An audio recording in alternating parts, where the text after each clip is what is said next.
성경 말씀은 에스라 9장 1절 말씀부터 하겠습니다.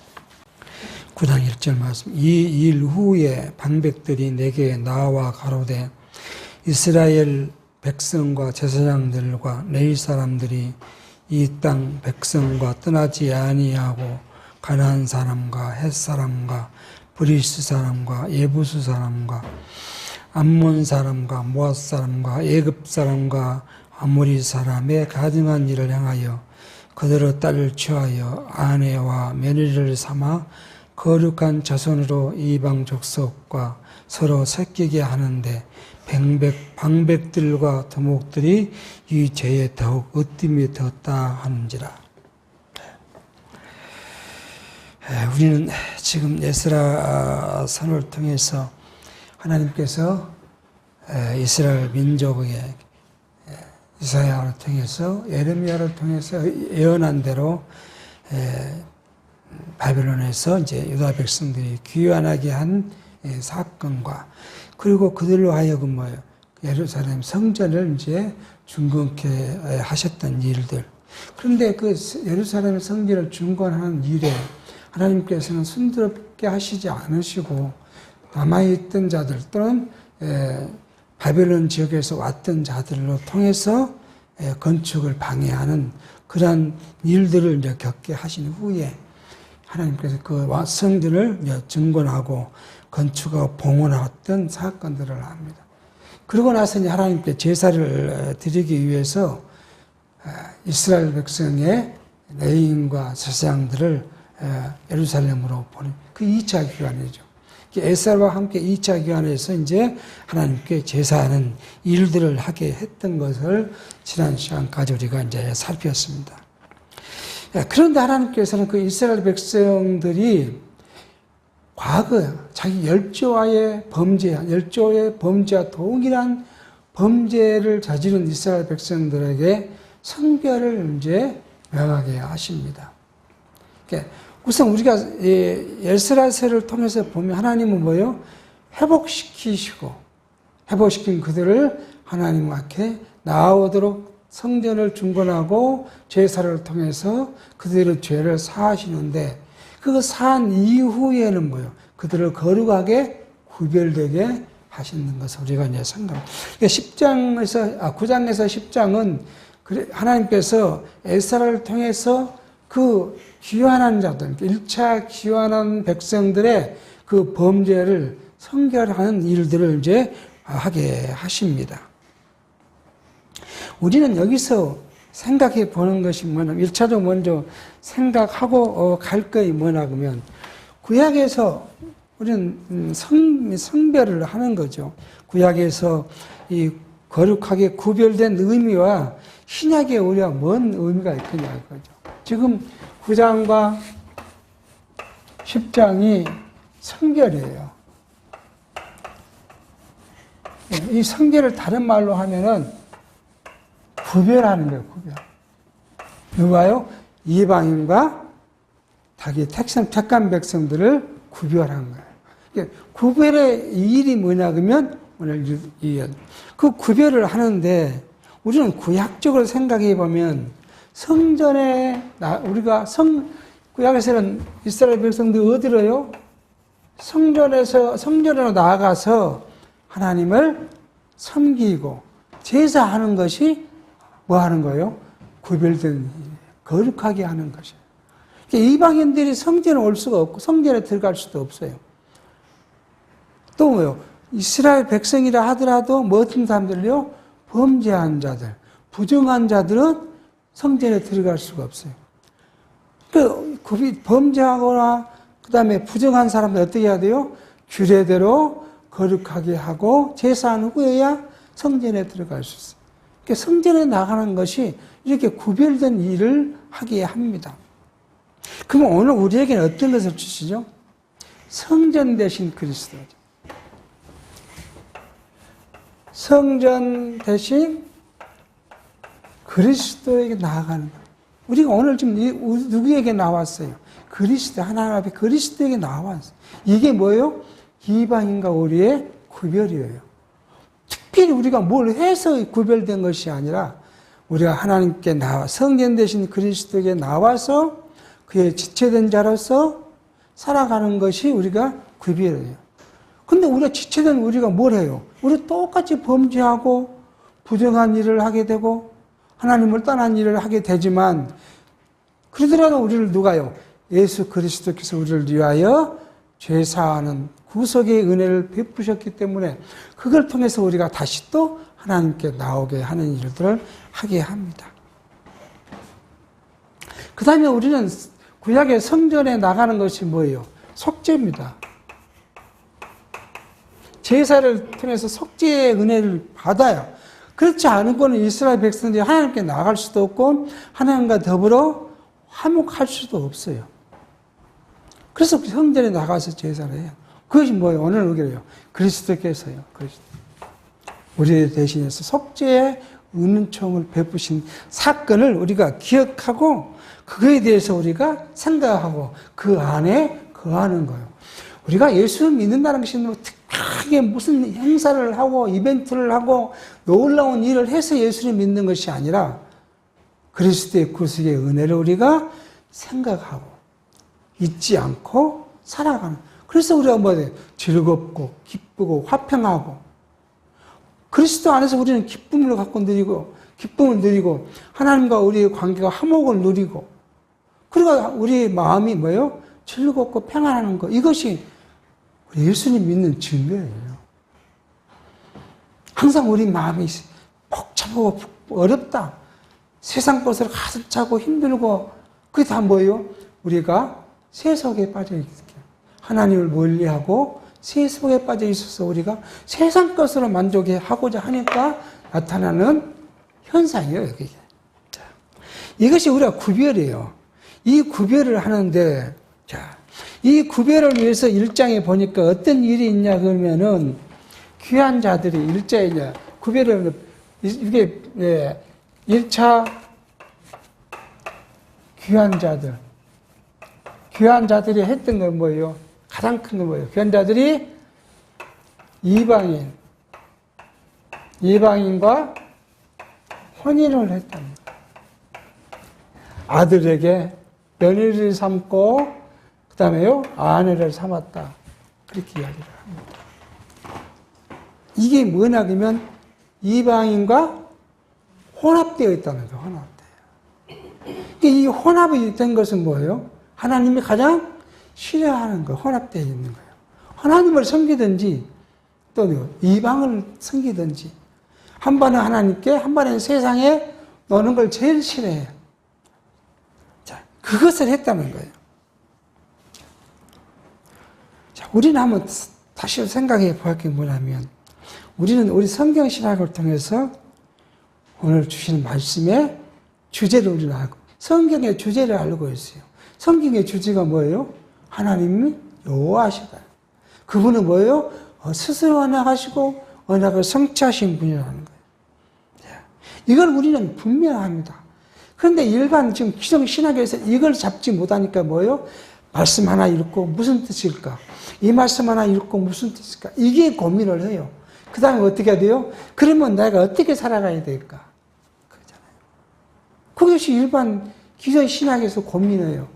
내가 어떻게 하나님의 백성으로 살아가는 것이 하나님이 좋아하시는 일일까? 내가 어떻게 살아야 하나님 나를 축복하실까? 이게 관점이 있어요. 이게 어떻게 살아야 그런 인간의 모습에 관심을 두니까 그 다음에 나타난 일도 뭐예요? 어떻게 사는 일이죠. 그 어떻게 사는 일이 뭐예요? 그걸 강조하니까 뭐예요? 세상으로 살아가는 것은 안 되니까 뭐예요? 다 성경적으로 살아야 된다. 성경적으로 살아가는 것이 뭐냐 구체적으로 이야기해 말하면 말할 수 없으니까 뭐예요? 열심히 하나님과 와서 기도해야 되고 열심히 전도해야 되고 열심히 봉사해야 되고 열심히 연보해야 되고 이것으로 지금 하나님을 잘 섬기는 것이라고 가르쳐요. 그런데 그 결과가 뭐냐 그거죠. 그렇게 하는 결과가 하나님의 육체적 축복을 받는다는 거예요. 그러니까 얼마나 어려우고 떨어져 있는가를 우리가 알 수가 있습니다.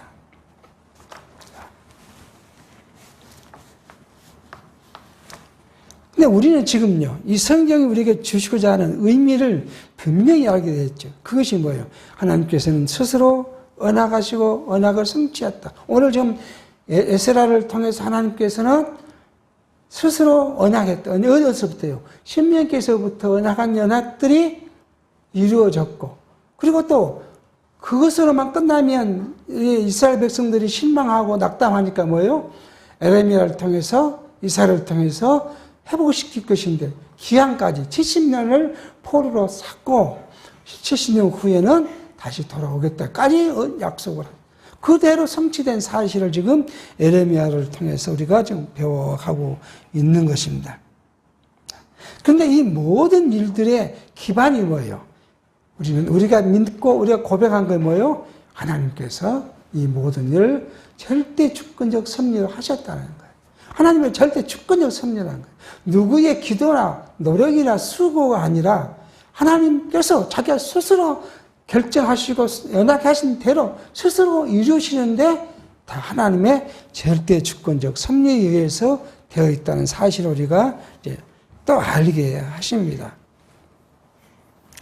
기완하에서 하나님의 은혜로 섭리로 성전을 건축하고 제사를 드린 후에 오늘 이제 에스라 9장과 10장을 통해서 이스라엘 백성이 범죄한 것들을 새롭게 해 가시는 겁니다.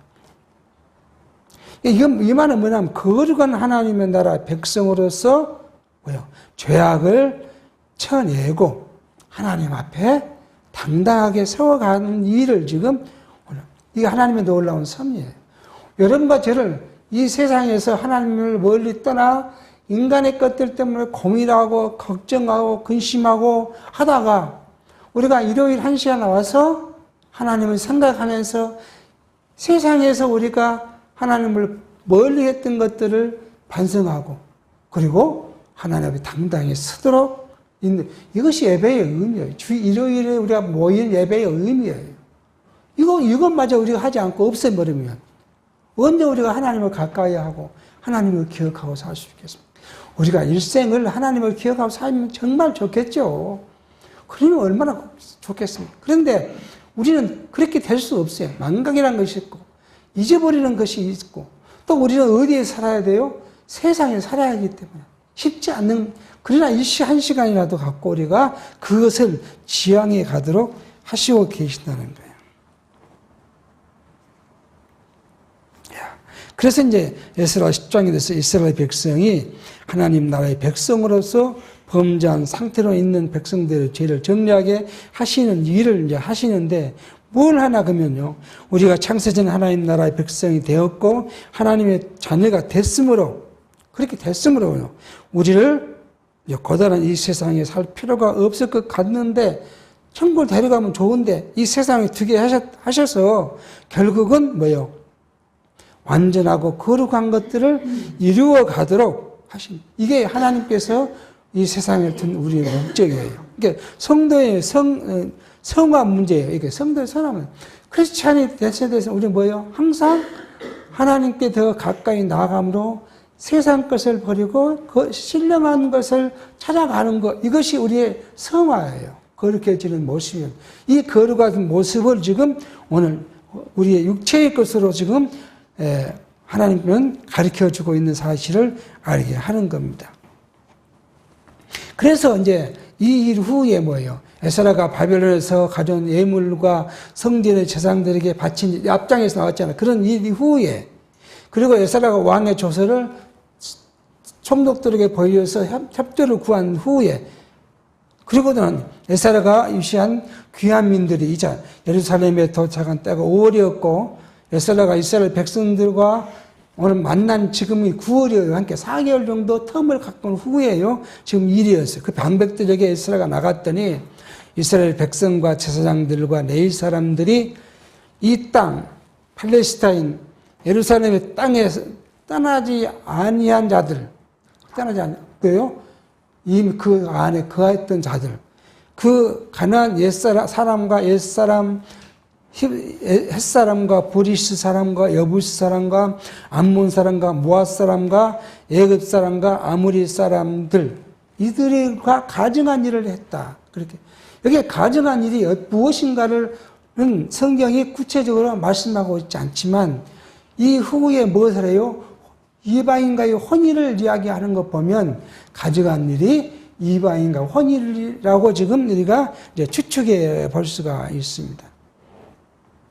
그러니까 돌아온 1차 돌아온 이 귀환자들, 1차 귀환자들은 여기서 뭘 했어야 돼요? 이방인과 구별을 했어야 돼요. 그래서 이방인들은 어떻게 해야 돼요? 쫓아내고 그 안에 거룩한 무리들만 살았어야 되는데 쫓아내지 않고 그냥 같이 어울려 살았다는 거예요.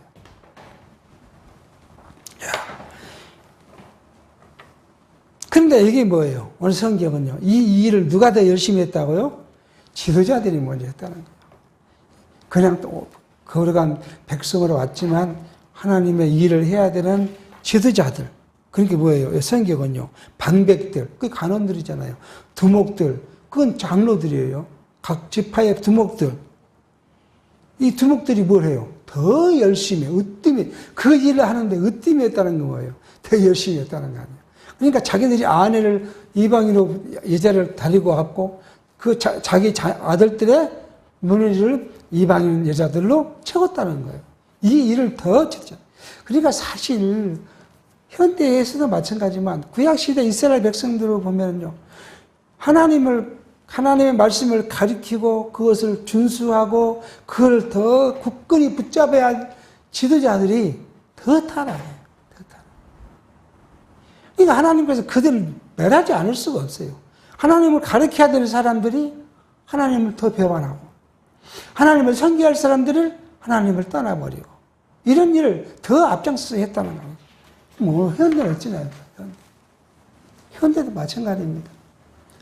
우리가 지금 누구를 비판할 수 있는 처지는 아니지만 그럴 이유는 없지만 생각해 보면 우리 기존의 것을 바라보면 말씀을 가르쳐야 할 지도자들이 뭐예요?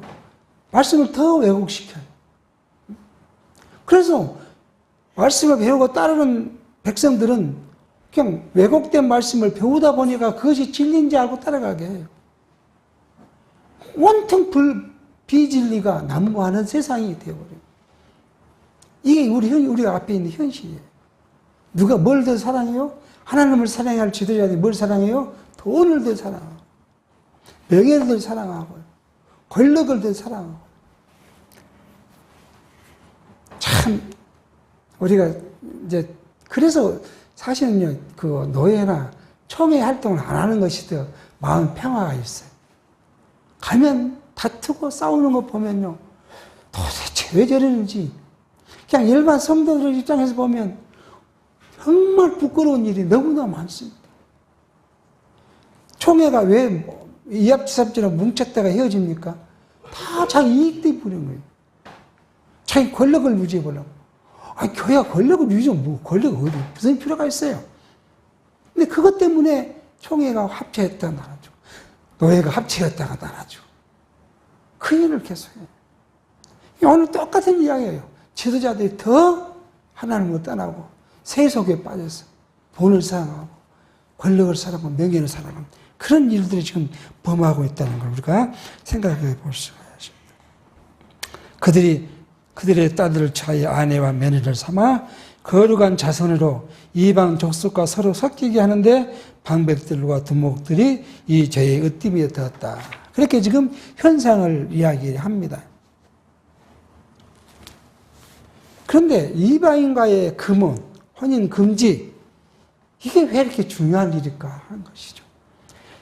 얼마나 이방인과의 문제가 중요한 것이냐 그러면 출애굽기나 신명기서에서 그 중요성을 이야기를 합니다. 출애굽기 34장 12절을 보면 말했고요. 그 거민들과 내가 스스로 삼가 내가 들어가는 땅의 거민과 언약을 세우지 말라. 그들이 너희 중에 올무가 될 게 아니라 언약을 세우지 말라. 그들 언약 때문에 뭐예요? 그들을 제거해야 이 일을 하지 못할까? 그래놓고 15절 가면 이렇게 합니다. 너는 삼가 그 땅의 거민과 언약을 세우지 말지니 그들이 모든 신을 음란히 섬기며 그 신들에게 희생을 드리고 너희를 청하면 내가 그 희생을 먹을까 하며 또 내가 그들의 딸들로 내 아들들의 아내를 삼음으로 그들의 딸들이 그 신들을 음란히 섬기며 내 아들들로 그들의 신들을 음란히 섬기게 할까 함이니라. 이방인과의 혼합이 왜 문제가 되냐 그러면 그것들을 가지고 와서 하나님을 버리고 그들에게 이방인 신을 섬기는데 될까봐. 그래서 하지 말라. 그렇게 지금 이야기합니다. 그런데 우리는 이전에 이렇게 명령한 후에 첫 번째 사건이 있었어요. 그게 뭐예요? 여호수아가 기브온 사람들과의 화친이었어요. 화친. 그러니까 하나님께서는 바울이 말한 걸 뭐라고 하냐면 하나님께서 이 가나안의 7 족속들을 완전히 내보내지 않고 남겨둔 것은 뭐예요? 이들로 올무를 만들게. 올무를 만들어서 어떻게 해요? 지금요. 바벨론 70년 포로를 만들기 위해서. 그래서 올무를 남겼다. 그러니까 여호수아가 들어가갖고 막 제거하지 않고 그냥 같이 삽니다. 같이 살아요. 근데 같이 사는데 땅을 먼저 정복하러 간 사람이 누구예요? 유다예요. 유다가 땅을 정복하러 가요. 그러니까 항상 뭔 일을 보면 유다가 먼저 해요. 그것이 결국은 유다가 왕이 되는 수순으로 지금 하나님은 항상 유다를 앞세워요. 그래서 먼저 가가지고 유다가 자기 동족들을 가서 이제 함께 와서 전쟁에서 자기 땅을 빼앗아요. 근데 다 곳곳에 몰아내지 못하고 혼합에 사는 것을 보게 합니다. 그런가 하면 신명기 7장 3절에는 또 그들과 혼인하지 말지니 내 딸들을 그 아들에게 주지 말 것이요 그 딸로 내 며느리를 삼지 말 것이라 하는 거예요. 그렇게 해서 이방인의 혼인을 금했는데 이러한 것이 오늘 우리 신령적 의미로서 하나님 나라의 백성된 성도는 뭐예요?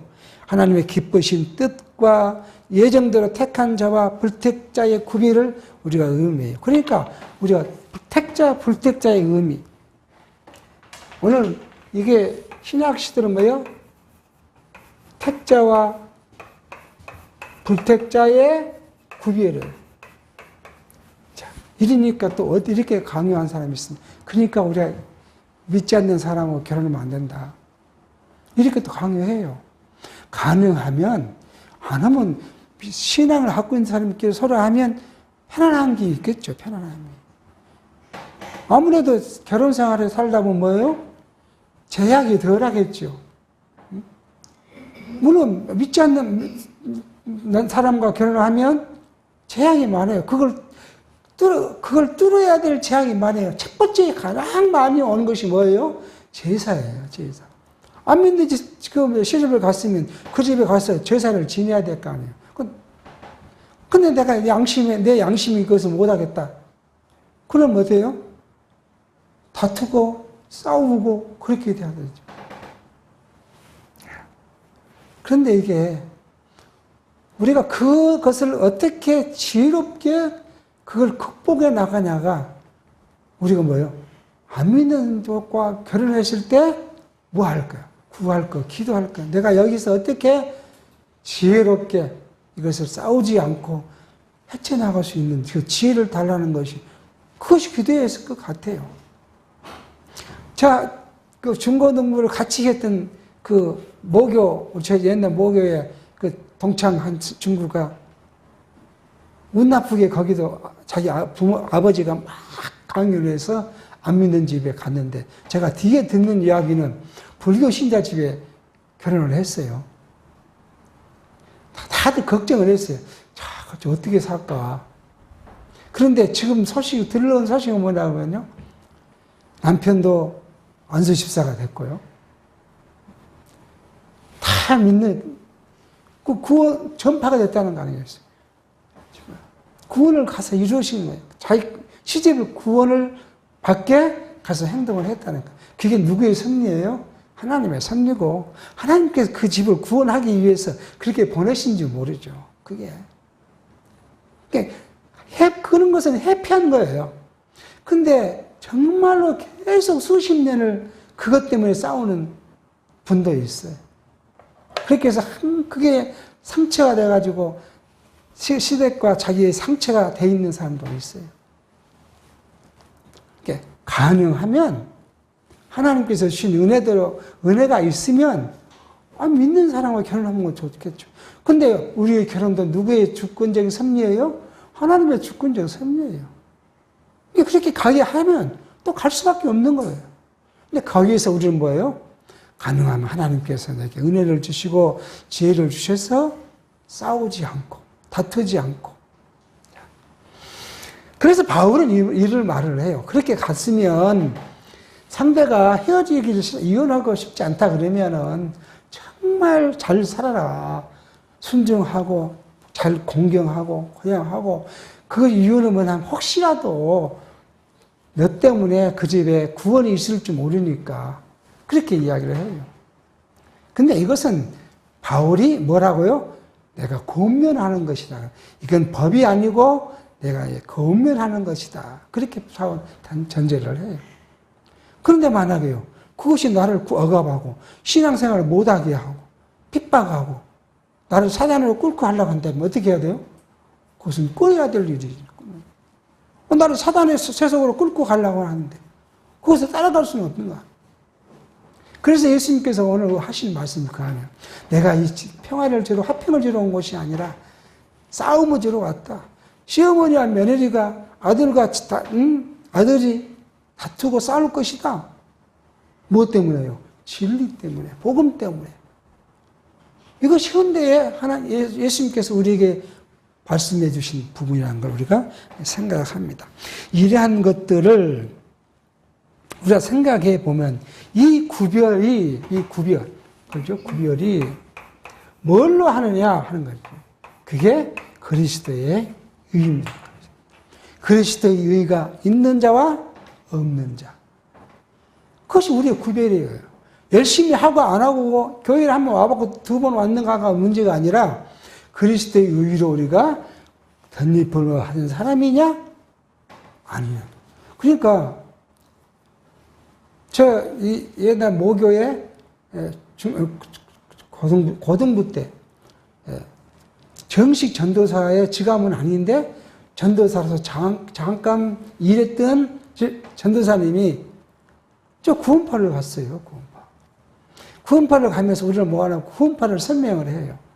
그 어디 구원파냐고 구원파도 우리가 지난번에 얘기했던 세 군데가 있었잖아요. 여기 지금 성동교회 구원파를 갔어요. 근데 자기 형님이 누구냐 그러면 목사예요. 순천의 어떤 큰 교회 목사였어요. 그분도 구원파로 갔어요. 형제가 다 구원파로 갔어요. 아무리 교회를 나와서 목사를 하고 장로직을 하고 집사를 하고 전도사를 해봐도 뭐가 없으면요. 그리스도의 의에 붙잡혀 있지 않는 사람은 그렇게 가게 돼 있어요. 이게 열심히 했냐 안 했냐 교회 안에 직임이 뭐였냐 그게 아무런 의미가 없어요. 그리스도의 의 안에 사로잡힌 자는 그게 거룩한 백성으로서 살아가지만 그 안에 있지 않는 사람은 다 시간이 되면 사단의 권세로 우리가 넘어져 가는 것을 우리가 육체에서도 우리가 볼 수 있는 거예요. 그러니까 이걸 다른 신학적 해석을 다시 해보면 그래요. 구약시대는 이방 사람과 섞이는 것이 이방인들이 들어올 때 자기들의 우상을 가지고 들어오기 때문에 우상을 섬기게 해요. 그 다음에 현대는 뭐예요? 육체와 영. 육체적 결혼을 말하는 것이, 그러니까 결혼을 말하는 것이 아니라 영적 성취, 영적인 것을 이야기해요. 그러니까 영에 속했느냐, 육체에 속했느냐 이거예요. 세속에 속해 있느냐, 신령에 속해 있느냐는 거예요. 지금의 구별은 뭐예요? 영의 영. 이것을 하면 영에 속한 자이냐, 세속에 속한 자냐, 그거예요. 구별이에요. 그러니까 결혼이 아니에요. 현대는. 그러니까 이건 견해한 것은 조금 보수적인 사람들이 하는 말이고요. 이 성경을 걸어 가져갈 수는 없고, 우리가 지금 어떻게 해요? 우리가 영에 속해 있느냐? 아니면 우리가 세속에, 위계에 속해 있느냐? 그거예요. 이것을 다른 말로 하면 뭐예요? 세속주의. 세속주의. 우리가 하나님의 신령한 사람으로 살아가느냐, 세속에 살아가느냐. 세속주의라는 게 뭐가 있어요? 세속에 속한 것이, 이걸 세속에 속한 일이 뭐예요? 목적이 되고, 이것이 우리의 즐거움이 되고, 이게 우리의 기쁨이 되고, 이것으로 만족하고 추구하는,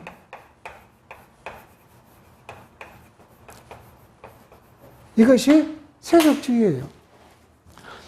그러니까 우리는 세속주의에 절대 아닌 것 같이 느낄지 모르지만 수시로 우리는 세속주의에서 함몰되어 있다가 이와 더불어 싸워야 하는 우리 신령적 의미를 지금 이야기를 합니다. 하루에도 우리는 수없이 세속적인 것으로 만족하고자 하고, 이것을 즐거움을 누리고자 하고, 이것으로 우리가 목표를 삼고 하는 일이 너무 많죠. 그래서 우리는 뭐 할 수밖에 없어요? 기도할 수밖에 없네요. 하나님, 성령께서 우리를 지켜주셔서 우리 마음이 어디에 빼앗지 않게요? 세속에 빼앗지 않도록 우리를 지켜달라고 구할 수밖에 없는 이유가 여기 있는 겁니다. 3절입니다. 내가 이 일을 듣고 속옷과 겉옷을 찢고 머리털과 수염을 뜯으며 기가 막혀 앉았으니, 에스라가 지금 이 말을 백성들이 듣고 나니까 어때요? 너무 괴롭고 슬프고, 그래서 자기 겉옷과 속옷을 찢었다는 거 아니겠어요? 그리고 뭐요? 자기 머리털을 쥐어뜯고 수염을 쥐어뜯으면서 이거 어떻게 했으면 좋겠는가 하고 멍하니 앉았었다는 거 아니겠습니까? 그 이야기예요. 기가 막혔다, 그렇게 말하냐. 에스라가 너무 슬프고 수치스러운 태도를 위해서 답답한 심정을 말해요. 기가 막혀서 앉았더니 이에 이스라엘 하나님의 말씀을 인하여 떠난 자가, 이거 뭐요? 2차 귀한 자를 이야기해요. 말씀을 인하여 떠난 자. 이 사로잡힌 자 누구예요? 지금 1차 귀한 자들이 지금 이 사람들과 더불어 지금 혼인된, 사로잡혔던 자 인하여 다 내게 모여오더라. 내가 저녁 제사 드릴 때까지 기가 막히게 앉았더니 저녁 제사를 드릴 때 내가 근심 중에 일어나서 속옷과 겉옷을 찢은 대로 무릎을 꿇고 나의 하나님 여호와를 향하여 손을 들고 말하기를, 나의 하나님이여, 내가 부끄러워 다시 뜨뜻하여 감히 나의 하나님을 향하여 얼굴을 들지 못하오니 이는 우리 죄악이 많아 정수리에 넘치고 우리 허물이 커서 하늘에 미칩니다.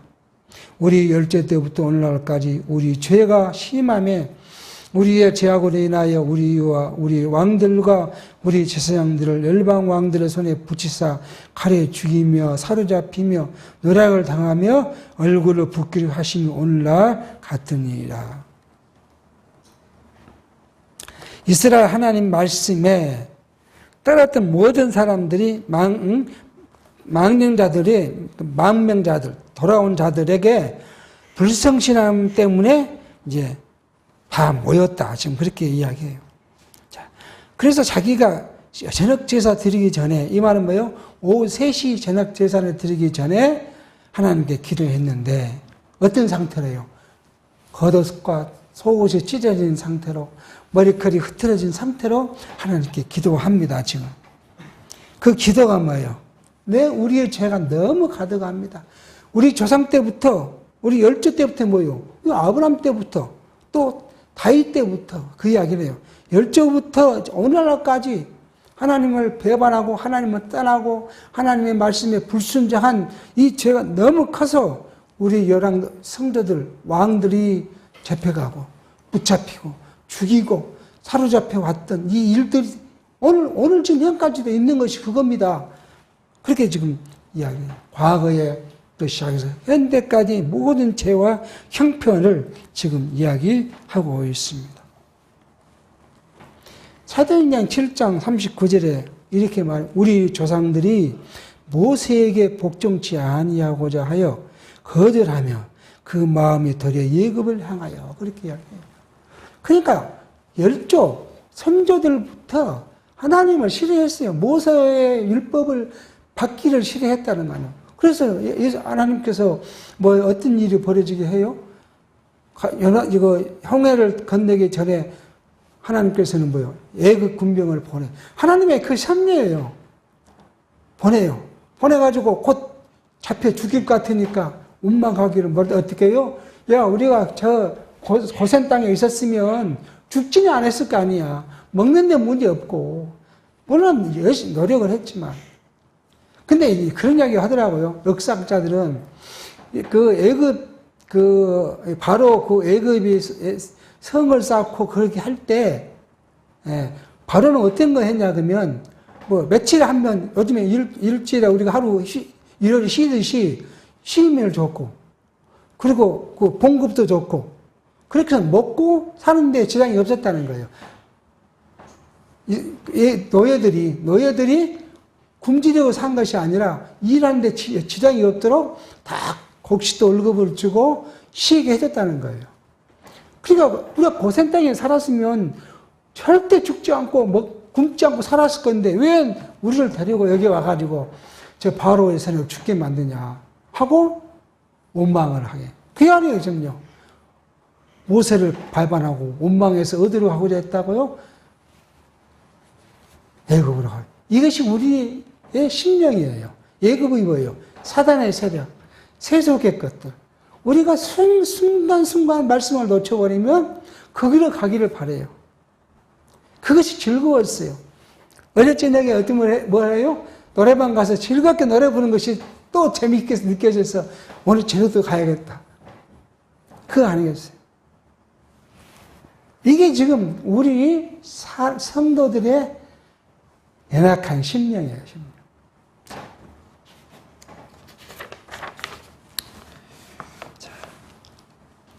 8절 이제 우리 하나님 여호와께서 우리에게 잠깐 은혜를 베푸사 얼마를 남겨두어 피하게 하신 우리를 그 거루한 처소에 박힌 못과 같게 하시고 우리 눈을 밝히사 우리로 종노릇하는 중에서 조금 소생하게 하셨나이다.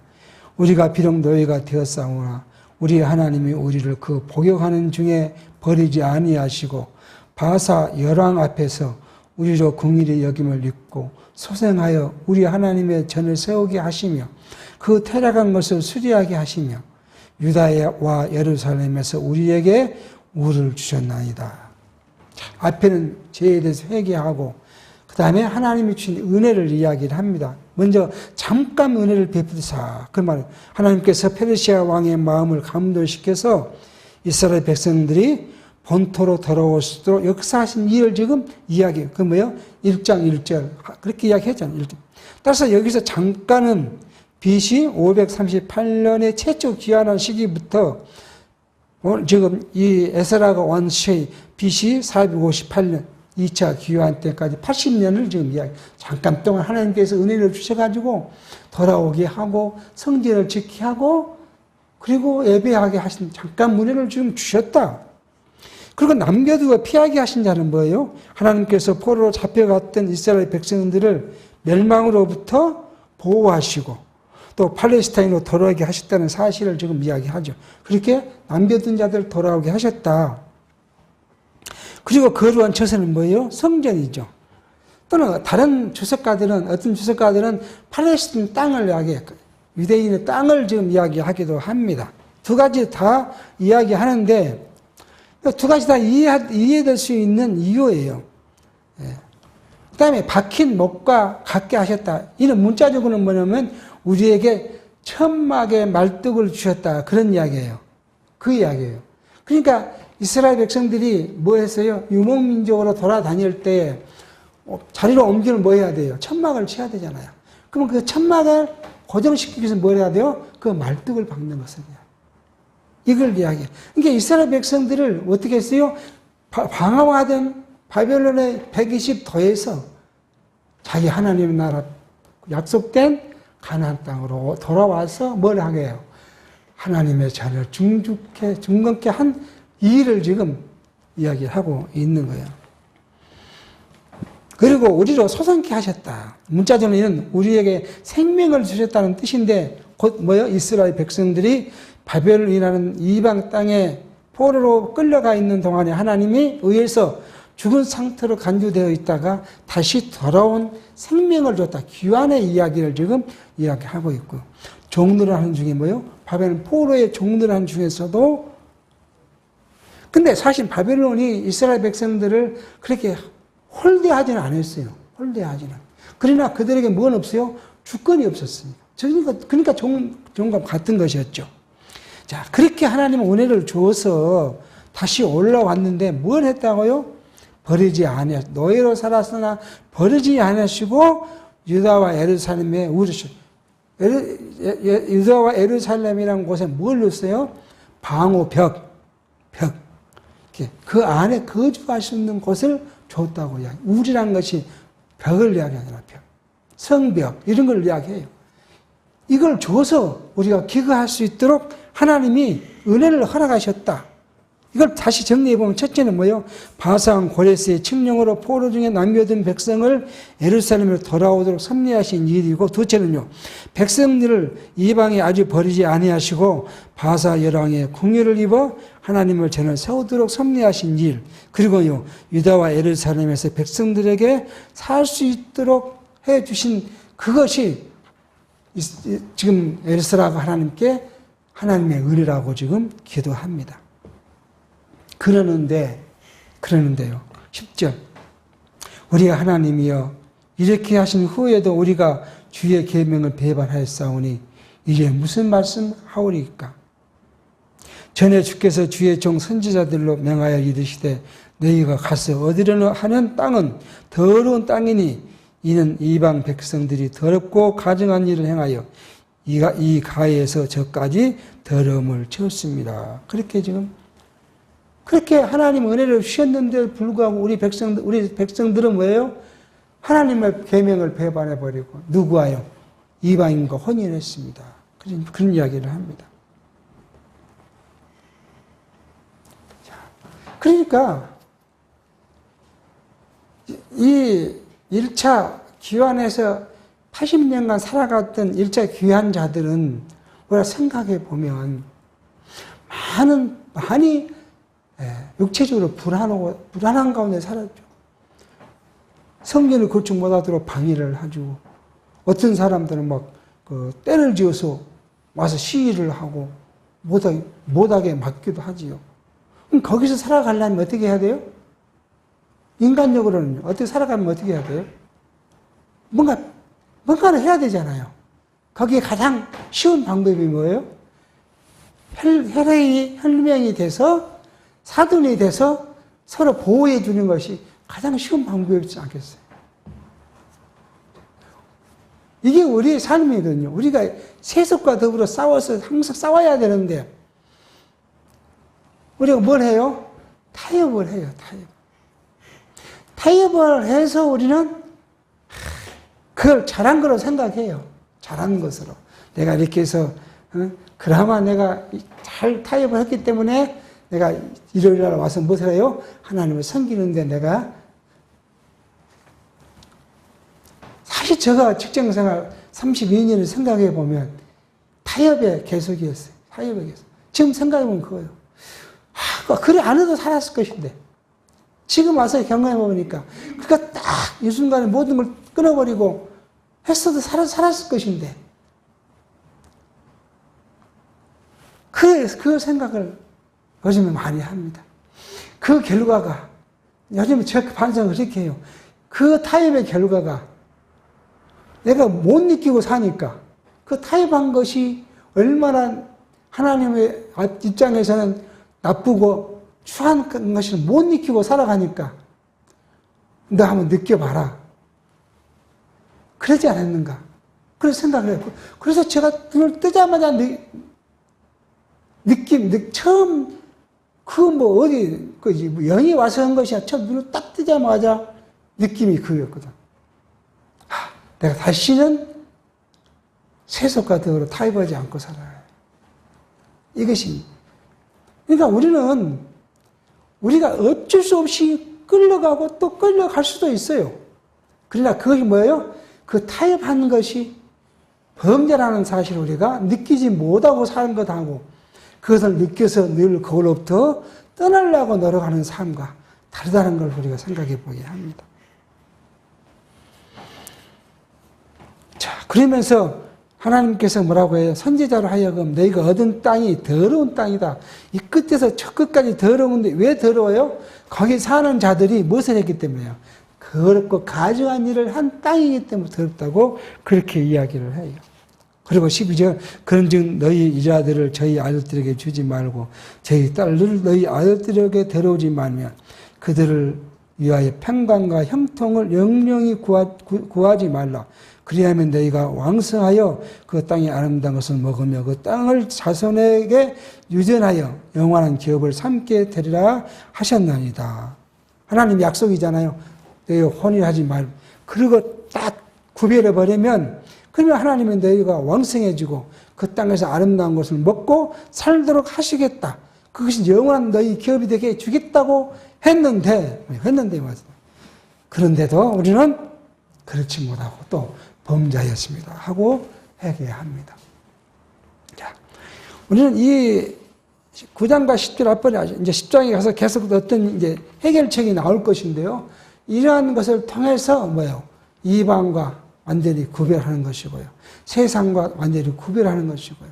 그리고 비질러 우리가 구별된 삶이 살아가도록 하는 것이 바로 오늘에게는 우리가 뭐예요? 오늘에게 신령한 것에 속해 살아가는 거예요. 우리는 항상 신령한 것을 소망하며 신령한 하나님을 그래서 우리가 기도할 때 어떻게 기도해야 돼요? 자, 이걸 생각해 보면 뭐예요? 우리의 신령한 뭐예요? 신령한 뭐예요? 하나님 나라. 우리 신령 하나님 나라의 백성이라는 것을 생각해요. 자, 이 나라의 백성이고요. 나라의 백성이고요. 이 나라 우리 뭐예요? 하나님의 아들 자녀고요. 우리가 그리스도의 지체이고요. 이게 뭐예요? 그리고 우리가 그리스도와 더불어 살아가는 제사장요. 이건 뭐예요? 신령한 하나님의 신령적